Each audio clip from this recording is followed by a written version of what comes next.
এজন্য দোস্ত, আল্লাহর নবী সাল্লাল্লাহু আলাইহি সাল্লাম বলেছে, বাইনার রাজুল ওয়া বাইনা শিরকি ওয়াল কুফর তারকুস সালাহ।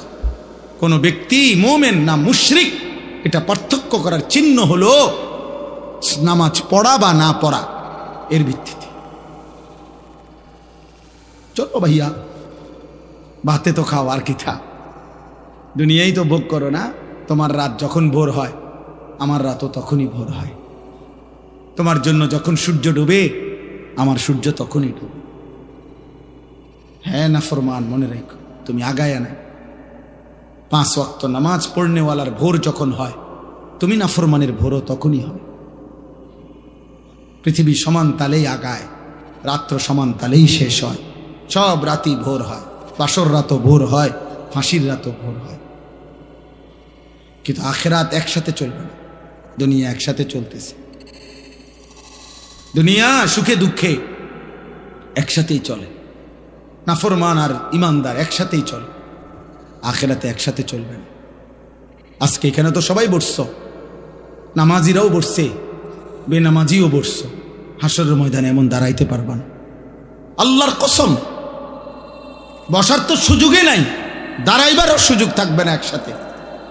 কোরআনুল কারীমে সূরা ইয়াসিনে আছে, আল্লাহ পাক ফেরেশতাদেরকে বলবে, ওয়ামতাজুল ইয়াওমা আইয়ুহাল মুজরিমুন, প্রথম নাফরমানদেরকে বলবে, এই নাফরমান, বেঈমান, মুশরিক, মুনাফিক, পাপী, মুজরিম, আজকে হাসরের ময়দানে আমার ইমানদারদের লাইন থেকে বের হও, আলাদা হও।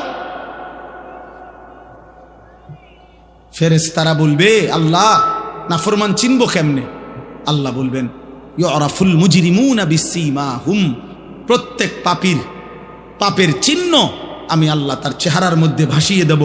তোমরা যাও, যাও, গেলেই দেখবা চেহারায় কম্পিউটারের মতো, কম্পিউটারের মনিটরের মতো, স্ক্রিনের মতো তার চেহারার মধ্যে সুদের চিহ্ন, ঘুষের চিহ্ন, চুরির চিহ্ন, ডাকাতির চিহ্ন, জিনার চিহ্ন, ব্যভিচারের চিহ্ন, নগ্ন নারীর চিহ্ন, হারাম দৃশ্য, হারাম গুনাহ আমি তার চেহারায় ভাসায় দেব। তোমরা দেখেই চিনবা। এরপরে কি করবে? ফায়ুখাযু বিন নাওয়াসি ওয়াল আকদাম, আল্লাহ বলেন ফেরেশতারা তখন ওই নাফরমানকে তার মাথার চুলের অগ্রভাগ এবং 2 পাও ধরে, এই চুল ধরলে আর 2 পাও ধরলে এইটি কি সোজা থাকবে না? বুঝেন না হিসাবটা? এমনি যদি ধরে আর পাও যদি ধরে তখন কি হবে? এটা ছাগলের বাচ্চা যেমনি আলগি দেয়, এইভাবে আলগি দিয়া ধইরা একটা আসার দিয়া জাহান্নামে ফেলে দিবে। যা নাফরমান, নাইলে এমনি ধরবে কেন? বলেন না কেন? তো এমনি ধরার কথা না, মাথার চুল আর 2 পাও ধরবে কেন? তাহলে এমনি ধরলে এই এমনি আলগি দিবে, আলগি দিয়া ছুঁড়ে মারবে জাহান্নামে। খুযূহু ফাগুল্লু সুম্মাল জাহিমা সাল্লু। কোরআনে আল্লাহ বলছেন, আল্লাহ জাহান্নামীদের ব্যাপারে হাসরের দিন বলবে, আমার ফেরেশতারা ওরে ধর, ওরে ধর, ধর, খুযূহু তাকে ধরো, ফাগুল্লুহু বেঈমানরে বাঁধো, ফাগুল্লুহু অর্থ হলো বেঁধে ফেলো, বেঁধে শক্ত করে বাঁধিবা, টাইট করে বাঁধিবা। আচ্ছা কেমনে বাঁধিবে জানেন? বলি, ওই ভাই শুনবা? তাফসীরের মধ্যে আছে, কেমনে বলবো এটা? ওফ, কোন মানুষকে যে সেলাই করে, অ্যাক্সিডেন্ট হইলে যে মানুষকে সেলাই করে না, এই সেলাই মানে কি? সেলাই মানে হলে এই সুই দিয়া সুতা গোস্ত সহ এরপরে উঠাইয়া বাঁধে, এটারই তো কয় সেলাই। 3টা সেলাই লাগছে, 5টা সেলাই লাগছে কয় না? খোদার কসম তাফসিরে লিখছে, নাফরমানকে ফেরেশতা এইভাবে, যেইভাবে চামড়া সেলাই করে অ্যাক্সিডেন্টের রুগীর, সুই দিয়া সুতা দিয়া এইভাবে সেলাই করে করে বাঁধে।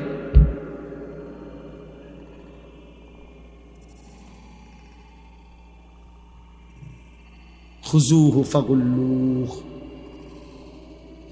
সুম্মাল জাহিমা সাল্লুহ। ফেরেশতা বলবে, রব্বুল আলামিন আমি তো বেঁধে ফেলেছি, এবার কি করব? আল্লাহ বলবেন, সুম্মাল জাহিমা সাল্লু, ফেরেশতা একটা লাথি মাইরা জাহান্নামে ছুঁড়ে মারো, ফেলে দাও তারে জাহান্নামে। সুম্মা ফি সিলসিলাতিন যারউহা ৭০ যিরাআন ফাসলুকুহ। যখন তাকে জাহান্নামে ফেলা হবে, আল্লাহ এবার জাহান্নামের মধ্যে ভিতরে যেই ফেরেশতারা আছে, ওই ফেরেশতাদেরকে আল্লাহ বলবে, ফেরেশতারা আমার এই নাফরমান বেঈমান বান্দাটাকে ৭০ হাত আগুনের শিকল দিয়ে আবার তার হাতের মধ্যে বা গলার মধ্যে বেঁধে আবার বাঁধো। এবার ফাসলুকুহু, তারে কুত্তার মতো পুরা জাহান্নামের মধ্যে ঘুরাও, বাকি জাহান্নামীদের সাথে পরিচয় করিয়ে দাও, এই নাফরমানের পাপ তাও বলে দাও। এ চোর ছিল, এ ডাকাত ছিল, এ ব্যভিচারী ছিল, এ জেনাকার ছিল, এ বেহায়া নারী ছিল, এ বেপর্দা নারী ছিল, এটা সুদখোর ছিল, এটা হারামখোর ছিল, এটা মদখোর ছিল, এটা নেশাখোর ছিল। এভাবে ফেরেশতারা বাকিদের সাথে পরিচয় করিয়ে দেবে। নতুন করে যদি কোনো উদ্দীপনা না আসে, উৎসাহ না আসে আমলের প্রতি, আখিরাতের প্রতি, তাইলে শুনলাম কি? এমনি তো জানা শরীয়তের অনেক কথা, অনেকেই জানে, সকলেই জানে। এই জানাগুলোকে মালুমাত বলা হয়, মানে এমনি জানে আর কি।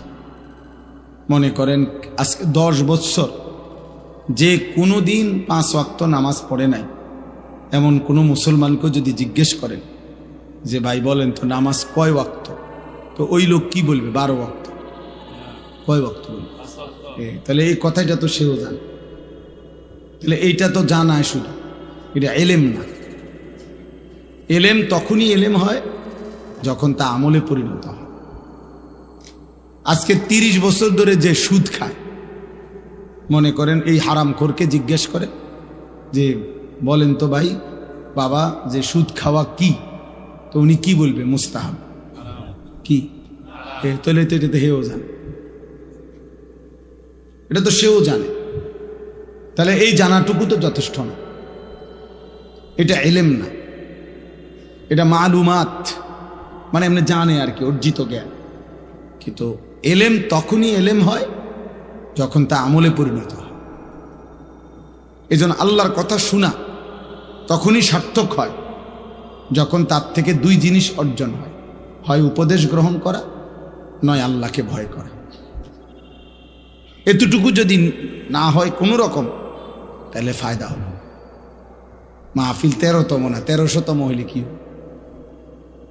আয়োজন আজকের এই সমান না, আরো 10টা প্যান্ডেলের সমান হলো, কিন্তু সবাই সবার মতোই রয়ে গেলাম। তাইলে দোস্ত তেমন তো কোনো অর্জন হলো না, তেমন কোনো অর্জন হলো না। এটা জরুরি বুঝা। কোরআনুল কারীমের মধ্যে আছে ফেরাউনের মতো এত বড় কাফের, আল্লাহ দাবি, খোদা দাবিদার ফেরাউনের মতো নিকৃষ্ট কাফেরের কাছেও যখন আল্লাহ তাআলা মুসা নবীকে পাঠাইছেন যে তুমি তাকে ইমানের দাওয়াত দাও, কালিমার দাওয়াত দাও, তখন আল্লাহ তাআলা কোরআন শরীফে আছে মুসা নবীকে বলছে ফাকুলা লাহু কাওলান লাইয়িনা, তুমি এবং তোমার ভাই হারুন তোমরা 2 জন গিয়ে ফেরাউনকে দাওয়াত দাও, নম্র সাথে ভদ্রতার সাথে তারে আল্লাহর দিকে ডাকো। কেন?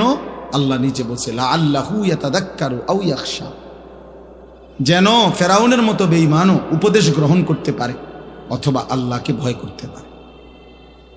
তাহলে ফেরাউনের মতো নিকৃষ্ট কাফেরকেও যখন আল্লাহর কথা বলছে, তখন উদ্দেশ্য হলো যেন সে উপদেশ গ্রহণ করে অথবা আল্লাহকে ভয় করে। তাহলে আমাদের জন্য কি? আমাদের জন্য আল্লাহর কথা কি উদ্দেশ্য? এই বলা, এই শোনা, এই আয়োজন, এর উদ্দেশ্যটা কি? উদ্দেশ্য এটাই যেন আমরা উপদেশ গ্রহণ করি, যেন আমরা আল্লাহকে ভয় করি। কোরআনুল কারীমের মধ্যে আছে ইয়াইযুকুম লাআল্লাকুম তাযাক্কারুন, আল্লাহ বলেন আমি আল্লাহ তোমাদেরকে ওয়াজ করছি। কেন? লাআল্লাকুম তাযাক্কারুন, যেন তোমরা উপদেশ গ্রহণ করতে পারো। তাহলে মহান আল্লাহ বলেন আমি ওয়াজ করলাম, আল্লাহ ওয়াজ করছেন, আর উদ্দেশ্য কি? যেন তোমরা আমার বান্দারা উপদেশ গ্রহণ করতে পারো। আল্লাহ তাআলা বলছে ফাতাবিরু, আমার বান্দারা তোমরা দিল দিয়ে বিচক্ষণতার সাথে দিমাগ দিয়ে ভাবো, ফিকির করো। ইয়া উলিল আবসার,